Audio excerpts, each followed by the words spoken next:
ইন্নাল হামদুলিল্লাহ ওয়াসসালাতু ওয়াসসালামু আলা রাসূলিল্লাহ আম্মা বাদ। গত পর্বে আমরা কিয়ামতের ছোট আলামতগুলো নিয়ে আলোচনা করেছিলাম। আজ আমরা আলোচনা করব কিয়ামতের বড় আলামতগুলো নিয়ে। কিয়ামতের ছোট আলামতগুলো দেখে বোঝা যায় কিয়ামত ঘনিয়ে আসছে, আর বড় আলামতগুলো দেখে নিশ্চিত হওয়া যায় কিয়ামত সংগঠিত হওয়ার মূল প্রক্রিয়া শুরু হয়ে গেছে। সহিহ মুসলিমে এসেছে, সাইয়্যিদুনা হুযায়ফা বিন আসিদ আল গিফারি রাদিয়াল্লাহু আনহু বলেন, একবার আমরা আলোচনা করছিলাম, রাসূল সাল্লাল্লাহু আলাইহি ওয়াসাল্লাম আমাদের আওয়াজ শুনলেন। তিনি জানতে চাইলেন, মা তাযাকারুন, তোমরা কি নিয়ে আলোচনা করছো? সবাই বলল, আমরা কিয়ামতের আলোচনা করছিলাম। তখন তিনি বললেন, ইন্নাহা লান তাকুমা হাত্তা তারাউনা ক্বাবলাহা 10 আয়াতিন, কিয়ামত সংগঠিত হবে না যতক্ষণ না এর পূর্বে 10টি আলামত প্রকাশ পায়। এই বলে তিনি একে একে 10টি আলামত উল্লেখ করলেন। তিনি বললেন, 1 ধোঁয়া, 2 দাজ্জাল, 3 দাব্বাতুল আরদ, 4 পশ্চিম দিকে সূর্যোদয়, 5 আসমান থেকে ঈসা আলাইহিস সালামের অবতরণ, 6 ইয়াজুজ মাজুজের আবির্ভাব, 7 প্রাচ্যে ভূমিধস, 8 পাশ্চাত্যে ভূমিধস, 9 জাজিরাতুল আরবে ভূমিধস, 10 ইয়েমেন থেকে প্রকাশিত আগুন, যেটি সকল মানুষকে হাসরের ময়দানে সমবেত করবে। এছাড়াও অন্যান্য অনেক হাদিসে আরও আলামতের কথা এসেছে। প্রিয় ভাই ও বোন, আজ আমরা কিয়ামতের বড় আলামত সম্পর্কিত সবগুলো হাদিসকে সামনে রেখে উল্লেখযোগ্য বড় আলামতগুলো আপনাদের সাথে আলোচনা করব ইনশাআল্লাহ। তবে আমরা হাদিসে বর্ণিত আল মালহামাতুল উজমা তথা মানব ইতিহাসের সর্ববৃহৎ মহাযুদ্ধ, বিশ্বজুড়ে খেলাফা আলা মিনহাজিন নবুয়া পুনঃপ্রতিষ্ঠা ইত্যাদি থেকে শুরু করে সবগুলো ঘটনার বিস্তারিত বর্ণনা ও ঘটনার ধারাবাহিকতা এই পর্বে উল্লেখ করব না। আমরা বিচ্ছিন্নভাবে বড় আলামতগুলো বলেই শেষ করব। আলাদা আলাদা পর্বে আমরা ধারাবাহিকভাবে শেষ জামানার ঘটনা প্রবাহ বিস্তারিত তুলে ধরব ইনশাআল্লাহ। 1 ইমাম মাহদির আবির্ভাব। কিয়ামতের পূর্বে পৃথিবীতে যখন জুলুম, ফাসাদ, নাফরমানি ব্যাপকভাবে ছড়িয়ে পড়বে, তখন ইমাম মাহদির আবির্ভাব ঘটবে। তার নেতৃত্বে গোটা উম্মতে মুসলিমা একত্রিত হবে। তিনি গোটা পৃথিবীকে ন্যায় ও ইনসাফে ভরে তুলবেন। রাসূল সাল্লাল্লাহু আলাইহি ওয়াসাল্লাম ইরশাদ করেন, আল মাহদিয়্যু মিন্নি আজলাল জাবহা আকনাল আনফ ইয়ামলাউল আরদা কিসতান ওয়া আদলা কামা মুলিআত জাওরান ওয়া যুলমা ইয়ামলিকু 7 সিনিন। মাহদি আমার বংশ থেকে আসবে, তার কপাল প্রশস্ত এবং নাক উঁচু হবে। তিনি পৃথিবীকে ন্যায় ও ইনসাফে ভরে তুলবেন, যেভাবে সেটি অন্যায় ও জুলুমে ভরেছিল। তিনি 7 বছর রাজত্ব করবেন। প্রিয় ভাই ও বোন, ইমাম মাহদি কে হবেন? তিনি কখন আবির্ভূত হবেন? তার শারীরিক বৈশিষ্ট্য কেমন হবে? তিনি কি কি কাজ করবেন? ইত্যাদি প্রশ্নের উত্তর নিয়ে আমরা আলাদা পর্বে আলোচনা করব ইনশাআল্লাহ। 2 দাজ্জালের আত্মপ্রকাশ। শেষ জামানায় দাজ্জালের আবির্ভাব ঘটবে। সে নিজেকে রব দাবি করবে। মানুষের ঈমান পরীক্ষা করার জন্য আল্লাহ তাআলা তাকে অনেক অলৌকিক ক্ষমতা দান করবেন। দাজ্জাল সশরীরে আত্মপ্রকাশ করবে। একদল বিভ্রান্ত লোক মনে করে দাজ্জাল কোনো শরীরী ফিতনা নয়, বর্তমান পাশ্চাত্য সভ্যতাই দাজ্জাল। এটি সম্পূর্ণ মন গড়া একটি ধারণা। দাজ্জাল মানব ইতিহাসের সর্ববৃহৎ ও সর্বাধিক ভয়াবহ ফিতনা। রাসূল সাল্লাল্লাহু আলাইহি ওয়াসাল্লাম ইরশাদ করেন, মা বুইসা নাবিয়্যুন ইল্লা আনযারা উম্মাতাহু আল আ'ওয়ার আল কাযযাব আলা ইন্নাহু আ'ওয়ার ওয়া ইন্না রাব্বাকুম লাইসা বিআ'ওয়ার ওয়া ইন্না বাইনা আইনাইহি মাকতুবুন কাফির। যত নবী পৃথিবীতে প্রেরিত হয়েছেন সবাই কানা মিথ্যুকের ব্যাপারে উম্মতকে সতর্ক করেছেন। মনে রেখো, সে কানা, আর তোমাদের রব কানা নন। তার 2 চোখের মাঝে কাফির লেখা থাকবে।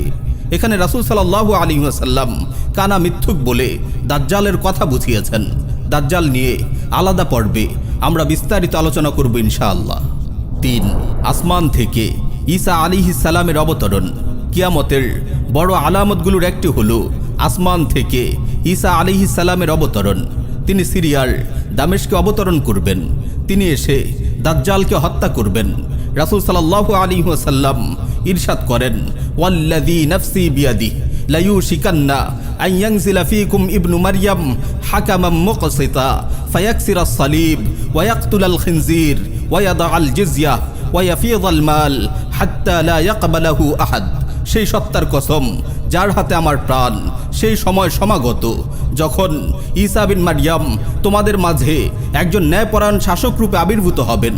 তিনি ক্রুশ ভেঙে ফেলবেন, শূকর হত্যা করবেন এবং জিজিয়া রহিত করবেন। আর তখন সম্পদের প্রাচুর্য এত বেশি হবে যে নেয়ার কেউ থাকবে না। 4. ইয়াজুজ মাজুজের আবির্ভাব। কিয়ামতের আগে ইয়াজুজ মাজুজের আবির্ভাব ঘটবে। তারা ইয়াফিস বিন নূহ আলাইহিস সালামের বংশধর। তারা পৃথিবীতে সেই বিপর্যয় সৃষ্টি করবে, মানব জাতিকে নির্বিচারে হত্যা করবে, ক্ষেত খামার ধ্বংস করবে। তারা এখন বাদশা জুলকারনাইনের নির্মিত দেয়ালের ওপারে আটকা পড়ে আছে। কোরআনে এসেছে, ক্বালু ইয়া যাল কারনাইনি ইন্না ইয়াজুজ ওয়া মাজুজ মুফসিদুনা ফিল আরদ ফাহাল নাজআলু লাকা খারজান আলা আন তাজআলা বাইনানা ওয়া বাইনাহুম সাদ্দা। তারা বলল, হে জুলকারনাইন, ইয়াজুজ মাজুজ দেশে অরাজকতা সৃষ্টি করেছে। আপনি বললে আমরা আপনার জন্য কিছু কর ধার্য করব, এই শর্তে যে আপনি আমাদের ও তাদের মাঝে একটি প্রাচীর নির্মাণ করে দেবেন। কিয়ামতের পূর্বে বাদশা জুলকারনাইনের তৈরি এই দেয়াল ভেঙে যাবে। তারা দলে দলে লোকালয়ের উপর হামলে পড়বে। কোরআনে এসেছে, ইদা ফুতিহাত ইয়াজুজ ওয়া মাজুজ ওয়া হুম মিন কুল্লি হাদাবিন ইয়ানসিলুন। যখন ইয়াজুজ মাজুজকে ছেড়ে দেওয়া হবে আর তারা প্রতিটি উচ্চভূমি থেকে দ্রুত নেমে আসবে। 5. কাবা ধ্বংস করা। কিয়ামতের অন্যতম বড় আলামত হচ্ছে পবিত্র কাবা ঘর ধ্বংস হওয়া। সাহিহ বুখারীতে এসেছে, রাসূল সাল্লাল্লাহু আলাইহি ওয়াসাল্লাম ইরশাদ করেন, ইউকাররিবুল কাবা যু সুয়াইকাতাইন মিনাল হাবশা। হাবশার অধিবাসী জনৈক ব্যক্তি কাবাঘর ধ্বংস করবে। তার উভয় পায়ের নলা হবে সরু ও হালকা। সাহিহ বুখারীতে বর্ণিত অপর হাদিসে এসেছে, কাআন্নী বিহি আসওয়াদা আফহাজ ইয়াকলাউহা হাজারান হাজারা। সরু নলার সেই কালো লোকটিকে যেন আমি চোখের সামনে দেখতে পাচ্ছি, যে কাবা ঘরের প্রতিটি পাথর খুলে ফেলবে। ইমাম ইবনে হাজার রাহিমাহুল্লাহ বলেন, কিয়ামত যখন ঘনিয়ে আসবে, আল্লাহর জমিনে আল্লাহ বলার কেউ থাকবে না, তখন এই ঘটনা ঘটবে। 6. ধোঁয়া প্রকাশ পাওয়া। ধোঁয়া প্রকাশ পাওয়া কিয়ামতের বড় আলামতগুলোর একটি। এই ধোঁয়া পূর্ব থেকে পশ্চিমে ছড়িয়ে পড়বে এবং কিছু সময় পৃথিবীতে থাকবে।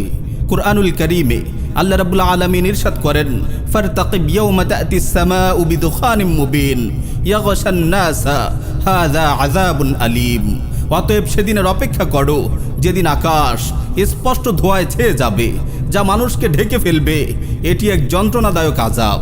7. 3 স্থানে ভূমিধস।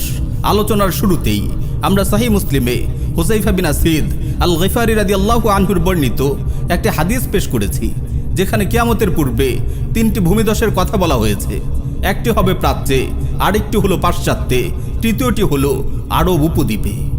8. পশ্চিম দিক থেকে সূর্যোদয়। কিয়ামতের পূর্বে পশ্চিম দিক থেকে সূর্যোদয় হবে। এরপর আর কারো তাওবা কবুল করা হবে না।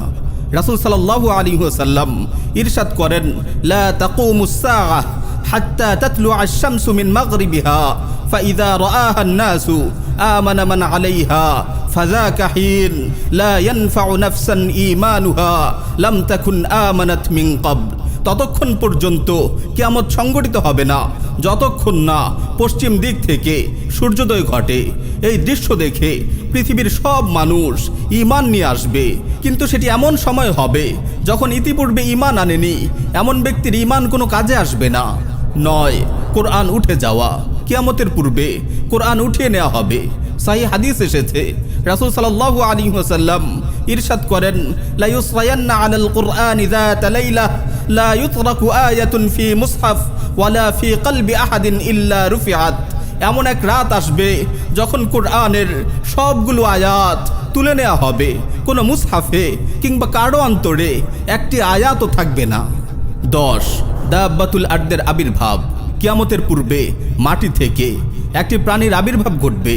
এটি মুমিনের 2 চোখের মাঝে মুমিন লিখে দেবে এবং কাফিরদের 2 চোখের মাঝখানে কাফির লিখে দেবে, আর লোকদের আসন্ন আযাব ও বরবাদি সম্পর্কে সতর্ক করবে। আল্লাহ রাব্বুল আলামিন ইরশাদ করেন, ওয়া ইযা ওয়াকাআল কাওলু আলাইহিম আখরাজনা লাহুম দাব্বাতাম মিনাল আরদ তুকাল্লিমুহুম আন্নান নাসা কানু বিআয়াতিনা লা ইউকিনুন।